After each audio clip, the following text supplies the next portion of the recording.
सबसे पहला हमारा काम है कि उसका सिलेबस देखना कि उसमें सिलेबस में क्या है। दूसरा काम है उसके थ्योरी कंटेंट को ढंग से कंप्लीट करना। और जैसा कि टेक्नोलॉजी में आपको पता है कि बेसिक के साथ साथ करंट अफेयर्स को भी साथ में लेके चलना है।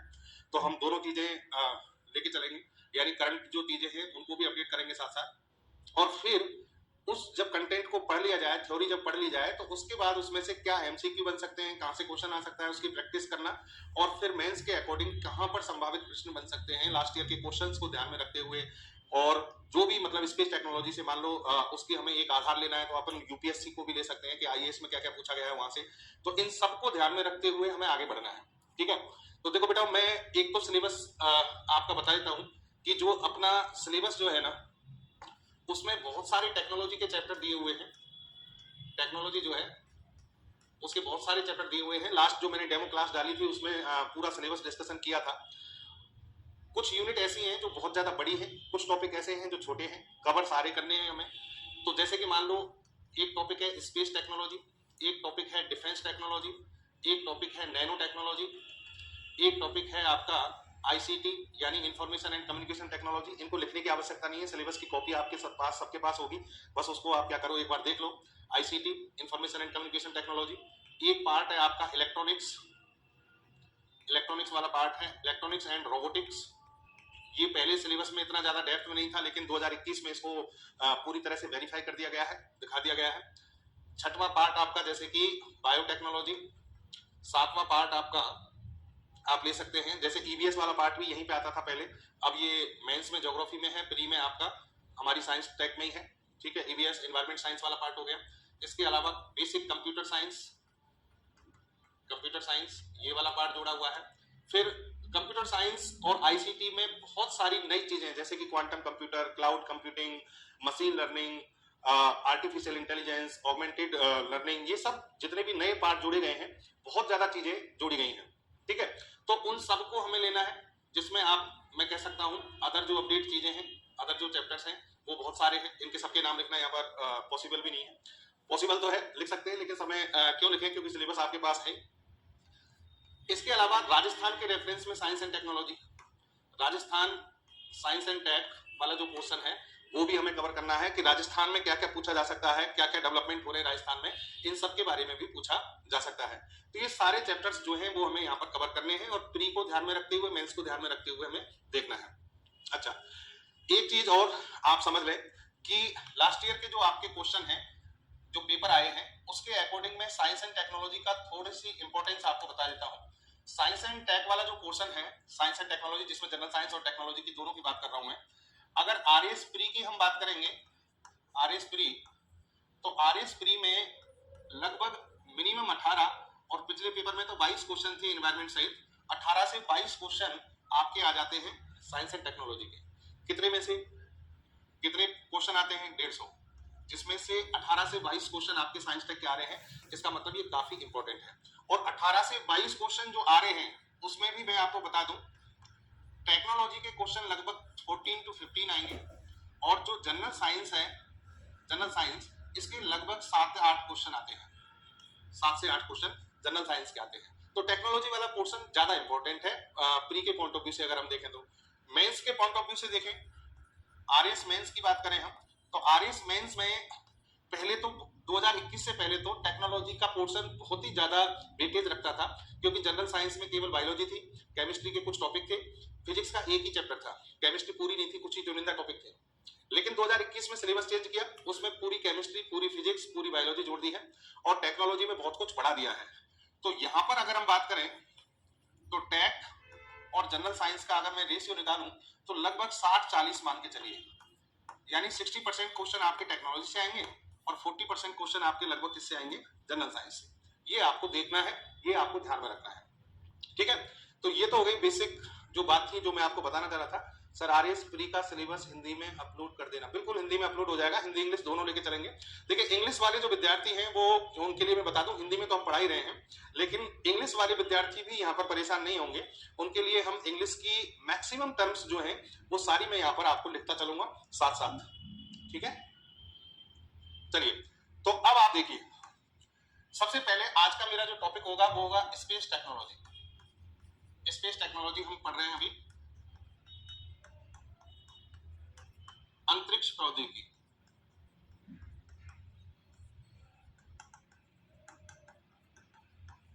अंतरिक्ष प्रौद्योगिकी। थोड़ा सा मैं आपसे ये भी बता दूं कि अपने पढ़ने का तरीका क्या रहेगा, प्रोसेस क्या रहेगा। देखिए जैसे कि आज हम चैप्टर स्टार्ट कर रहे हैं स्पेस टेक्नोलॉजी, और टेक्नोलॉजी का पोर्शन बहुत बड़ा है, बहुत ज्यादा चीजें हमें इसमें पढ़नी है, बहुत चीजें कवर करनी है, अपडेट भी होता है, रेगुलर नई नई चीजें आती रहती हैं। तो हमें किस तरीके से समय का, देखो बेटा यहाँ पर यूटिलाइजेशन करना बहुत जरूरी है, समय को हमें बहुत अच्छे से यूटिलाइज करना है।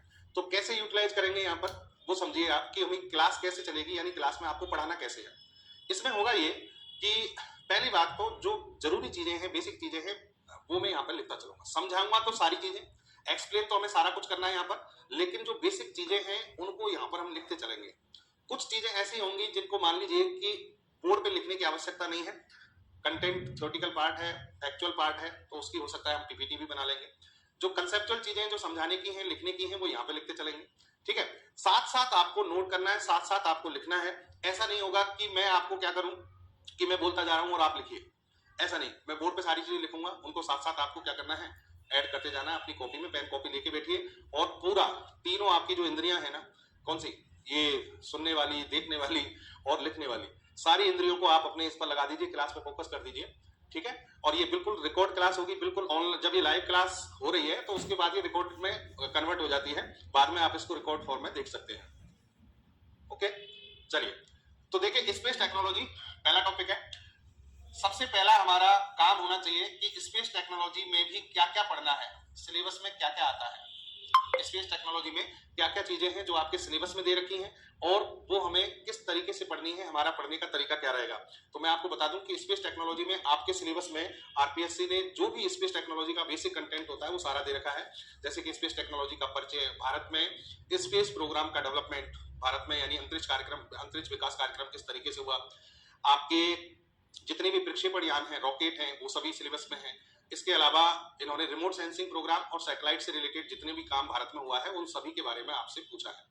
तो इसका मतलब स्पेस का जो बेसिक एक पार्ट होता है वो सब कुछ आ जाता है, और करंट को तो साथ में लेके चलना ही है। तो लेकिन आप क्या करें, अपनी कॉपी में जैसे जैसे मैं आपको बताता चल रहा हूँ वैसे वैसे सिलेबस का आप नोट करते चलिए कि सिलेबस में क्या क्या है। सबसे पहले मैं आपको पढ़ाऊंगा अंतरिक्ष प्रौद्योगिकी का परिचय, यानी इंट्रोडक्शन। इसमें इंट्रोडक्शन वाला जो पार्ट होगा हमारा, उसमें हम ये देखेंगे, लिखते जाए आप साथ साथ, कि ऑर्बिट, सॉरी, कि स्पेस क्या है। सबसे पहले तो अंतरिक्ष का परिचय, अंतरिक्ष क्या है ये हम देखेंगे। इसके बाद हम ये देखेंगे कि बेसिक जो चीजें हैं, कृत्रिम उपग्रह क्या होते हैं, आर्टिफिशियल सैटेलाइट्स क्या होते हैं।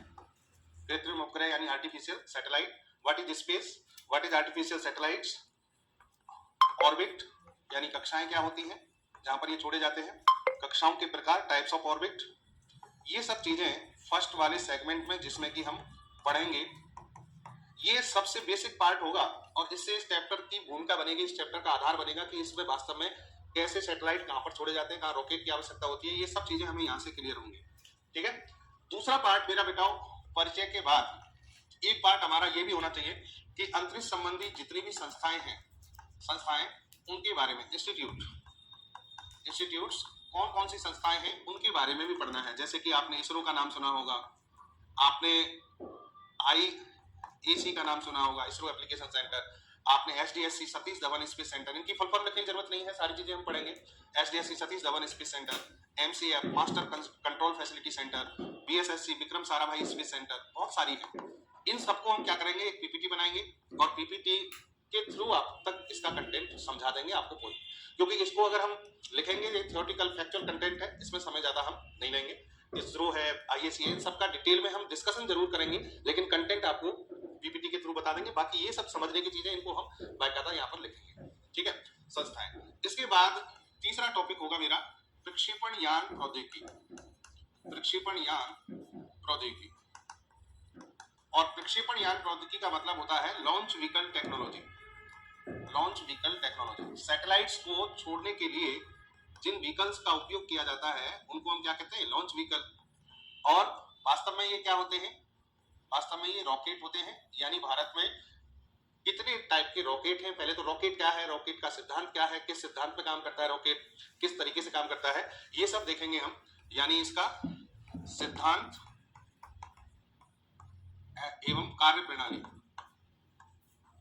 सिद्धांत एवं कार्यप्रणाली, मतलब theory and working process of launch vehicle, ये देखेंगे हम। फिर इसके प्रकार देखेंगे कि भारत में कौन कौन से रॉकेट हैं, टाइप्स, जैसे कि SLV-3 है भारत में, ASLV बनाया गया था, PSLV बनाया गया था, PSLV, GSLV भारत में बनाया गया, PSLV के भी कई वर्जन बनाए गए, GSLV के कई वर्जन बनाए गए, और आजकल चर्चा में है SSLV।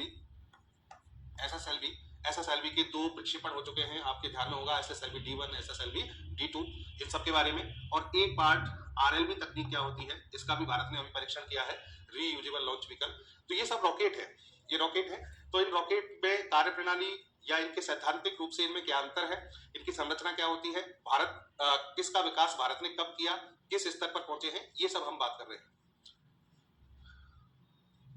इंग्लिश जो वर्ड है वो बेटा मैं साथ साथ लिखता चल रहा हूं। लॉन्च व्हीकल टेक्नोलॉजी, ठीक है, रॉकेट हो गया।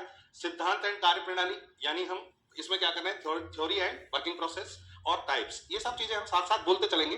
देखिए ऐसा पॉसिबल नहीं हो पाएगा कि दोनों लैंग्वेज में बोर्ड पे एक साथ लिखूं, क्योंकि फिर उसमें टाइम कंज्यूमिंग ज्यादा हो जाएगा। लेकिन मैं आपको सारी टर्म जो है वो बोल रहा हूं, तो कुछ चीजें आप साथ साथ क्या करेंगे, नोट करते चलेंगे। तो ये तीसरा टॉपिक हो गया हमारा। चौथा टॉपिक हमारा होगा, चौथा टॉपिक इसमें पढ़ेंगे हम सैटेलाइट्स, कृत्रिम उपग्रह, आर्टिफिशियल सैटेलाइट्स की बात कर रहा हूं मैं, उपग्रह पढ़ेंगे, ठीक है। उपग्रह क्या होता है ये हम पहली परिभाषाओं में जान चुके होंगे, यहाँ पर प्रकार पढ़ेंगे हम। तो कितने प्रकार के उपग्रह होते हैं, एक होता है remote sensing satellite, remote sensing satellite यानी सुदूर संवेदी उपग्रह, सुदूर संवेदी उपग्रह। उपग्रह तो आपके सिलेबस में है ही, रिमोट सेंसिंग सैटेलाइट जो टर्म है ये तो अलग से भी सिलेबस में दी गई है। फिर हम पढ़ेंगे संचार उपग्रह, संचार उपग्रह, कम्युनिकेशन सैटेलाइट, कम्युनिकेशन सैटेलाइट, ठीक है, संचार उपग्रह। इसके अलावा एक पार्ट होगा अपना नौवहन उपग्रह, नौवहन उपग्रह, नौवहन उपग्रह तंत्र, navigation satellite system, navigation satellite system, navigation satellite system, ठीक है। ये चीजें हमें यहाँ पर पढ़नी है। सुदूर संवेदी उपग्रह, संचार उपग्रह और नौवहन उपग्रह, 3 प्रकार के हैं। एक कई बार हम प्रायोगिक उपग्रह भी पढ़ लेते हैं, प्रायोगिक यानी एक्सपेरिमेंटल सैटेलाइट, एक्सपेरिमेंटल सैटेलाइट, इन पर भी चर्चा कर लेंगे। और भारत का उपग्रह विकास कार्यक्रम हम साथ में ही पढ़ेंगे, इसके साथ ही हम देखेंगे भारत का उपग्रह विकास कार्यक्रम, यहीं पर आप लिख सकते हैं भारत का उपग्रह विकास कार्यक्रम।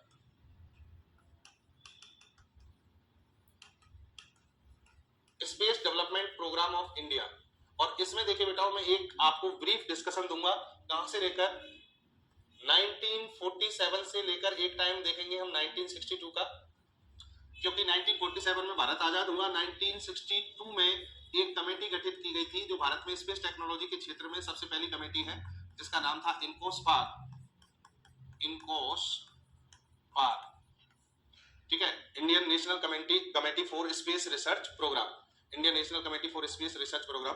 तो जो इनकोस्पार कमेटी है, यहीं से भारत में स्पेस प्रोग्राम की शुरुआत हुई थी। तो जब हम बात करेंगे तो यहाँ पर 1947 से 1962 का एक कार्यक्रम देखेंगे, थोड़ा सा ब्रीफ में डिस्कशन करेंगे कि किस तरीके से भारत ने इसकी शुरुआत की है। और दूसरी बात ये है कि 1962 से जब इस गठन हुआ इसका, तो 1969 तक का एक दौर आया जिसमें इसरो का गठन हुआ, और फिर जब इसरो का गठन हो गया 1969 में, उससे लेकर 2023 तक भारत का स्पेस प्रोग्राम कैसे आगे बढ़ा है, ये सारा हम इसमें देखेंगे, भारत का उपग्रह विकास कार्यक्रम इसमें पढ़ेंगे। इससे आपको समझ में आ जाएगा कि भारत की स्पेस टेक्नोलॉजी किस तरीके से डेवलप हुई है, ठीक है। चलिए, तो ये हो गया आपका 5 पॉइंट हो गए। लास्ट पॉइंट जो होगा हमारा, लास्ट पॉइंट इसमें 6वां, वो है विशिष्ट अंतरिक्ष तकनीकें, विशिष्ट अंतरिक्ष तकनीकें या अंतरिक्ष कार्यक्रम। भारत के संदर्भ में बात कर रहे हैं हम। Specific space programme, specific space programme, जैसे कि भारत ने, आप सभी को पता है, चंद्रमा पर 2 सैटेलाइट भारत भेज चुका है, चंद्रयान फर्स्ट, चंद्रयान सेकंड। तो ये स्पेशल प्रोग्राम है, इन पर अलग से डिस्कशन किया जाएगा, चंद्रयान फर्स्ट, चंद्रयान सेकंड। और अभी शुरुआत हो रही है, चंद्रयान थर्ड को अभी भेजने वाले हैं, बहुत ही कम समय में ये घटना आपको देखने को मिलेगी चंद्रयान 30। ऐसे ही आपका एक सैटेलाइट छोड़ा जा चुका है मंगलयान, इस पर डिस्कशन होगा हमारा मंगलयान के बारे में। ये मंगल ग्रह के लिए भारत का सैटेलाइट था। भारत शुक्र ग्रह के लिए तैयारी कर रहा है, इस पर भी हम डिस्कशन करेंगे, शुक्रयान, ठीक है। ऐसे ही भारत सूर्य के लिए भी सैटेलाइट छोड़ने वाला है जिसका नाम है आदित्य मिशन। आदित्य मिशन, इस पर भी हम बात करेंगे। आदित्य मिशन जो है भारत का एक सूर्य का अध्ययन करने वाला एक सैटेलाइट होगा और इसकी भी काफी चर्चा में है। ये इस पे क्वेश्चन बन सकता है। इसका पूरा नाम है आदित्य L1। आदित्य L1, तो L1 वगैरह ये सब चीजें क्या है, इनका कंसेप्ट क्या है, भारत कब छोड़ने वाला है, इन सब पर हम बात करेंगे, ठीक है। ये सब बैच हो जाएंगे, सॉरी ये सारे जितने भी टॉपिक हैं ये सभी हो जाएंगे। इसके अलावा और कौन कौन से टॉपिक हैं यहाँ पर जो डिस्कस करने चाहिए, जैसे कि बहुत ही महत्वपूर्ण टॉपिक होगा एक क्रायोजेनिक तकनीक क्या है। क्रायोजेनिक तकनीक क्या है। एक टॉपिक होगा हमारा स्क्रैमजेट तकनीक क्या है। स्क्रैमजेट तकनीक क्या है। हो सकता है आप लोगों ने कुछ का नाम सुना हो, कुछ का नहीं सुना हो, लेकिन इनको जानना बहुत जरूरी है। भारत इसमें भी काम कर चुका है, इसमें भी काम कर चुका है। रामजेट इंजन क्या होते हैं, रामजेट इंजन क्या होते हैं, ये सब होने के बाद करंट की भी बहुत सारी घटनाएं होंगी, करंट अफेयर्स जो साथ साथ चल रहा है भारत में, जैसे कि PSLV की बहुत उड़ान चल रही है, PSLV की फ्लाइट होती रहती है, कोई ना कोई सैटेलाइट छोड़ते हैं, तो उन सब के बारे में भी यहाँ पर डिस्कशन होगा, ठीक है। तो ये था सिलेबस जो आप सभी को नोट करना है, सभी ने नोट कर लिया होगा, मैं उम्मीद करके चलता हूँ। अब हम बात करते हैं, अपने टॉपिक को स्टार्ट करते हैं। आप अपने पहले टॉपिक पे आ जाइए। हमारा सबसे पहला टॉपिक क्या था, अंतरिक्ष क्या है, कृत्रिम उपग्रह क्या है, ऑर्बिट्स क्या होती है, कक्षाओं के प्रकार क्या होते हैं, इन सबको हम जाने। तो पहली क्लास है, आज हम इंट्रोडक्शन से स्टार्ट कर लेते हैं और समझने की कोशिश करते हैं, क्योंकि हम अंतरिक्ष के बारे में पढ़ने जा रहे हैं, हम अंतरिक्ष में छोड़े जाने वाले सैटेलाइट्स के बारे में बात करने जा रहे हैं, तो इन सबका हमें पता होना चाहिए, इन सबका हमें पता होना चाहिए कि ये होते क्या है, तभी हमें आगे की चीजें क्या होंगी समझ आएंगी, ठीक है। तो सबसे पहला पार्ट आप लिखेंगे